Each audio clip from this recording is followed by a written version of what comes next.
Sampaikan ucapan selamat tahun baru Imlek yang ke-2553 kepada seluruh pihak Hari Libur Nasional bagi milik umat Konghucu. Imlek juga bukan hanya dirayakan orang Tionghoa saja, melainkan maka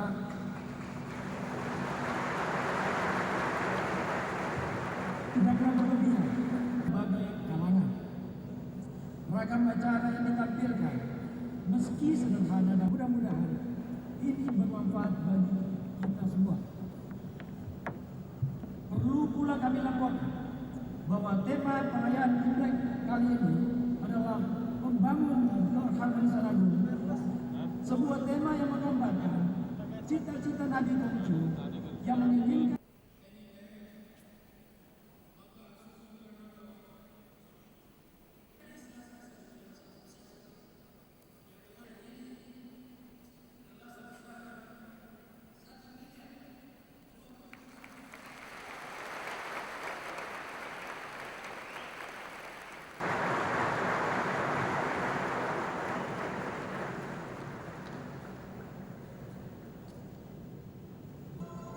Thank you.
sistem kalender yang dapat dikelompokkan dalam 3 sistem: lunar, solar, dan lunisolar.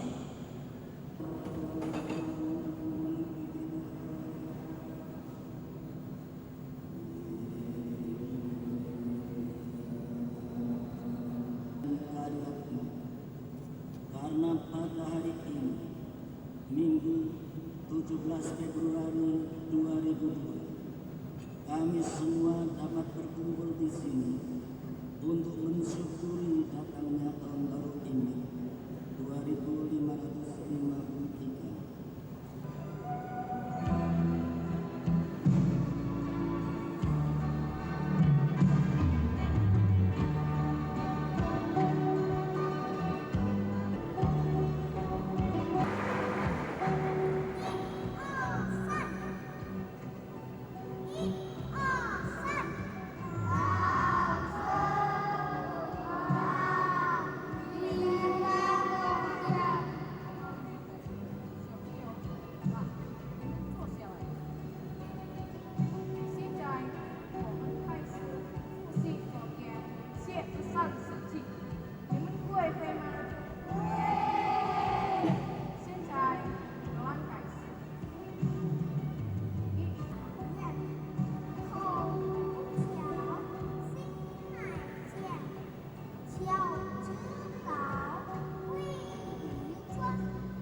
bersama-sama saudara-saudara warga Tionghoa.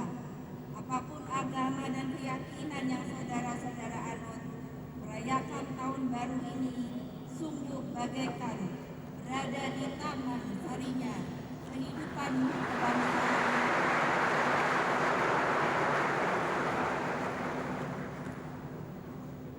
Berada di taman sarinya kehidupan kebangsaan kita yang indah. Memang demikianlah kehidupan kebangsaan kita yang diselimuti oleh keragaman yang luar biasa, baik karena asal-usul, ras dan suku, agama, adat istiadat maupun bahasa. Inilah kehidupan nyata yang melandasi keberadaan kita sebagai bangsa di dunia ini. Saat ini, pikiran kita mungkin melayang jauh ke belakang, membayangkan betapa jauhnya visi dan wawasan para pendahulu dan pendiri negara yang kita cintai ini ketika mereka membangun cita tentang wujud kehidupan kita sebagai satu bangsa yang hidup dalam satu rumah besar yang diberi nama Negara Kesatuan Republik Indonesia.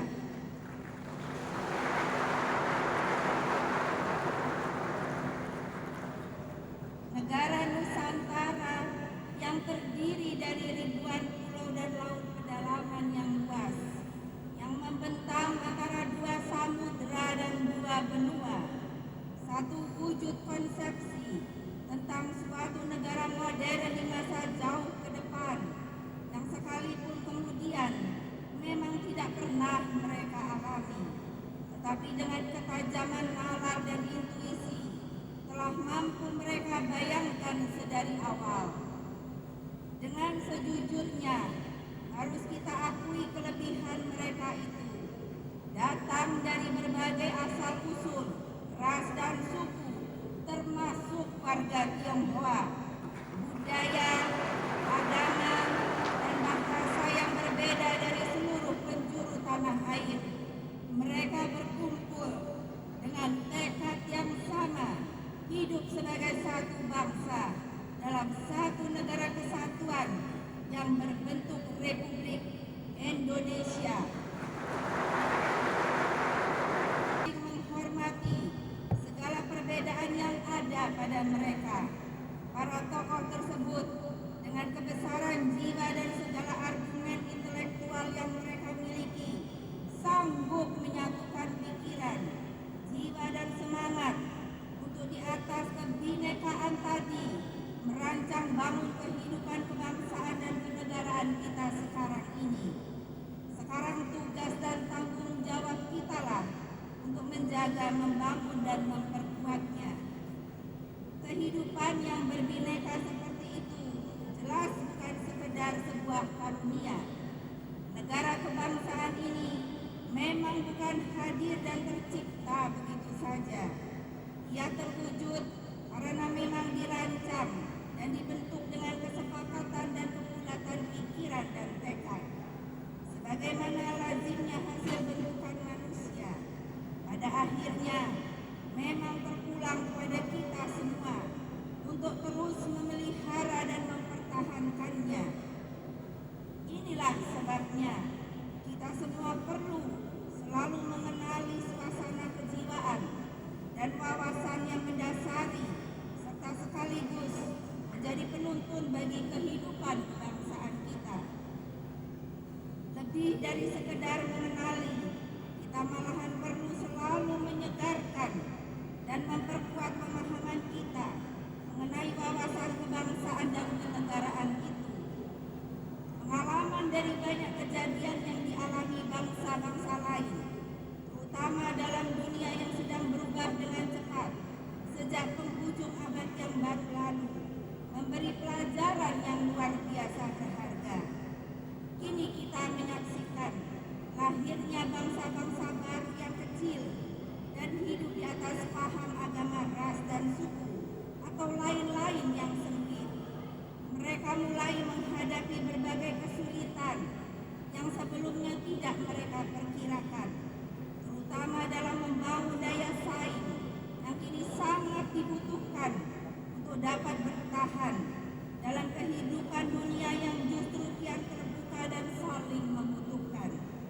Seperti layaknya kembali pada titik awal, orang mulai sadar diperlukan wawasan yang lebih luas atau dapat mengatasi paham-paham yang sempit tadi untuk dapat bertahan dan hidup kokoh sebagaimana layaknya kehidupan satu bangsa di sebuah negara yang modern. Adalah kewajiban kita untuk terus mewaspadai, tetapi juga menyikapi secara arif setiap benturan yang terjadi karena gesekan yang berpangkal dari perbedaan tersebut. Bagi kita, sekali lagi, perbedaan sebagaimana tercermin dari kebinekaan kita adalah kenyataan.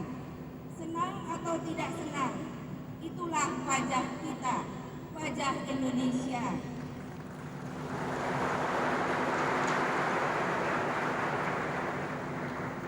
Karenanya, sungguh mudah bagi kita ini kalau hanya ingin membuat kehidupan kita pecah dan hidup cerai-berai. Yang jelas, lebih sulit saudara-saudara adalah memeliharanya. Untuk itu, sangatlah penting bagi kita semua membangun dan selalu memperbaharui kemauan agar berawal dari diri masing-masing, mengembangkan sikap yang lebih positif dan terbuka terhadap saudara kita lainnya. Walau kelihatannya sederhana, tetapi itulah sebenarnya kunci kehidupan kebangsaan dan kenegaraan kita.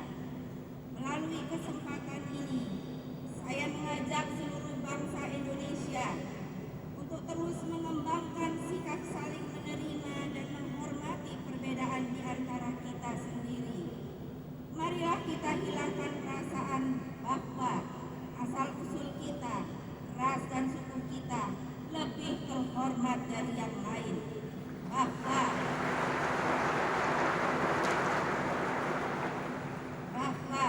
agama kita lebih benar dari agama yang lain, atau bahwa budaya kita lebih tinggi dari yang lain dan sebagainya. Dari awal keberadaan kita sebagai bangsa hingga detik ini pun tidak satu pun di antara paham-paham tadi yang boleh merasa memiliki sendiri, paling berjasa sendiri, paling hebat, atau berbagai paling lainnya atas negara ini.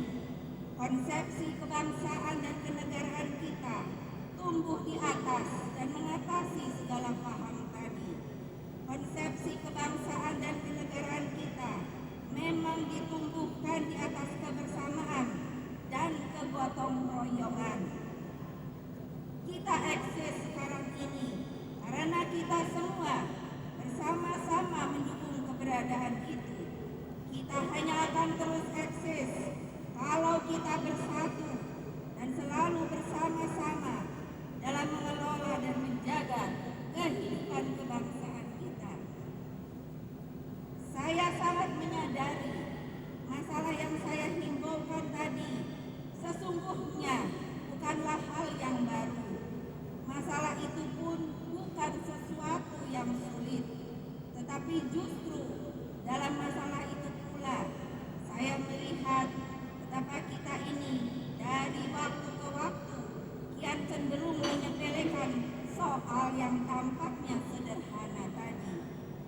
Banyak konflik sosial yang sebenarnya tidak perlu terjadi seperti akhir-akhir ini dapat kita hindarkan atau dapat cepat kita selesaikan bila kita bersedia kembali ke semangat yang sederhana itu.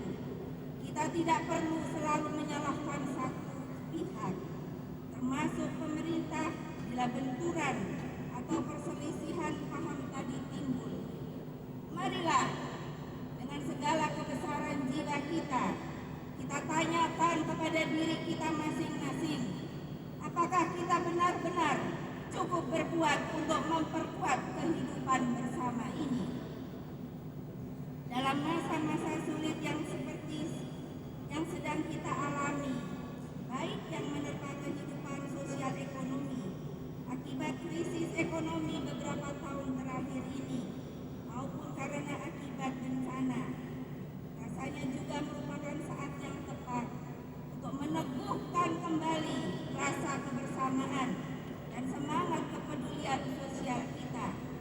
Dampaknya terhadap saudara-saudara yang berada di sekitar kita mungkin tidaklah seberapa, tetapi makna dan nilai kebersamaan dan kepedulian yang dengan ikhlas mulai kita budayakan pasti akan mempunyai arti yang besar.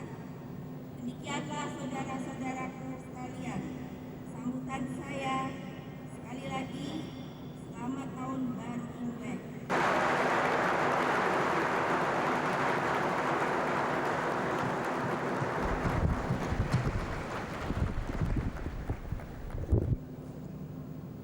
Supaya tahun baru Imlek ini bisa dijadikan hari nasional.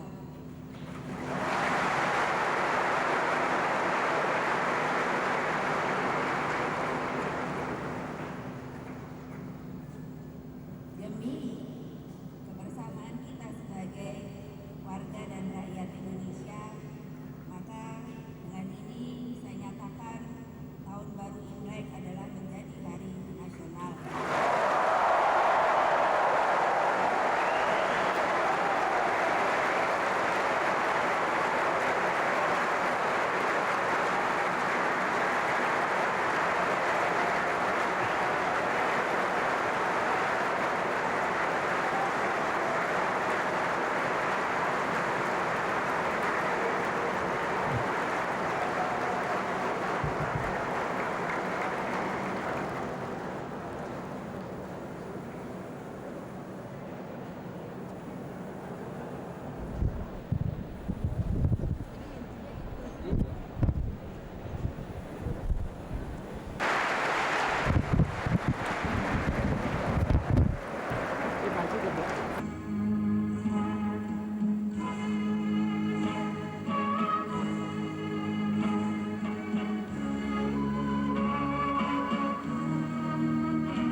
Gimana? Dijadikan semacam rujuk atau Ya tadi apa karena beliau tidak cepat berjalan karena tadi atas nama orang tuanya Mbak siapa tadi itu putranya itu sudah menyalami kami Ibu Megawati dan menyampaikan salam kembali. Ya saya kira nggak ada masalah. Ya bagus sekali. Tidak berinisiatif untuk mendatangkan. Oh kapan-kapan saya mau ngobrol dengan dia sepanjang-panjangnya. Kapan-kapan ya ke rumahnya lebih enak. Pak Amin, mengenai penetapan Hari Libur Nasional Imlek gimana nih Pak Amin? Iya, saya sudah lama juga mengusulkan dengan pertimbangan keadilan ya.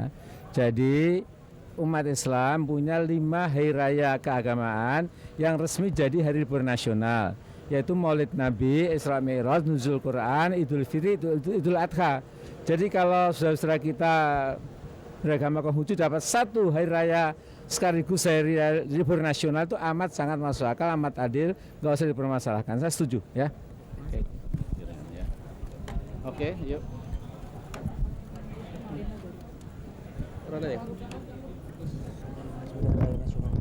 Ya. Sambil jalan ya Mas. Jangan didorong Sambil Pak. jalan, sambil jalan. Sambil jalan, sambil jalan mundur. Pers sambil jalan mundur. Pers sambil jalan mundur. Kebanyakan libur udah. Sambil mundur ya, sambil jalan mundur. Ya udah begitu aja. Sambil jalan mundur, sambil jalan mundur. Tapi kan memang selama ini itu yang diperjuangkan. Ya orang punya pendapat, saya pun boleh ada.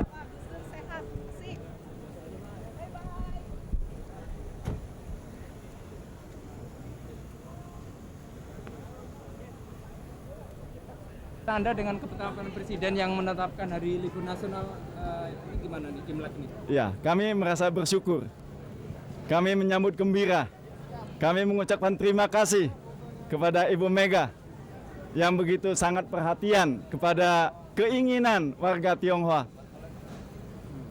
Semoga masih banyak peraturan-peraturan perundang-undangan yang lain yang diskriminatif terhadap Tionghoa bisa dicabut. Antara lainnya apa nih Pak yang masih diskriminatif? Misalnya diantaranya surat edaran Presidium Kabinet tahun 67 yang isinya istilah Tionghoa dirubah menjadi Cina. Itu kita ingin dikembalikan kepada Tionghoa lagi. Paling tidak secara formalnya. Belum dicabut itu ya? Belum. Dan kita punya dasar-dasarnya. Misalnya di dalam Undang-Undang Dasar 45, itu istilah masih menggunakan Tionghoa. Dan ketika kita bersepakat memproklamirkan Indonesia pada tahun 1928, di sana itu berbagai macam komponen bangsa menjadi satu. Di antaranya juga ada komponen bangsa Tionghoa. Paling tidak ada satu orang warga Tionghoa yang tercantum namanya di dalam kepanitiaan Sumpah Pemuda itu. Berikutnya tahun 45 panitia persiapan kemerdekaan Republik Indonesia. Di dalam kepanitiaan bagi mereka disebabkan oleh asosiasi yang sangat kuat antara, kita tahu kalah, antara komunisme dengan yang DRC gitu kan. Tapi sekarang kan semuanya sudah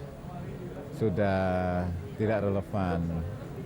Maka pertimbangan yang sangat politis jangka pendek tadi itu ya tentunya harus diubah dan kita kembali kepada apa yang sebenarnya.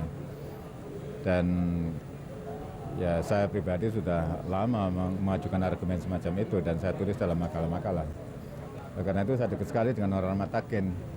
Jadi karena itu sekarang ini ya orang-orang yang merasa menganut agama Konghucu itu kita harapkan mereka mantap diri ya, tidak usah khawatir karena mereka punya hak sepenuhnya untuk diakui sebagai agama dalam kerangka kebebasan beragama di Indonesia begitu.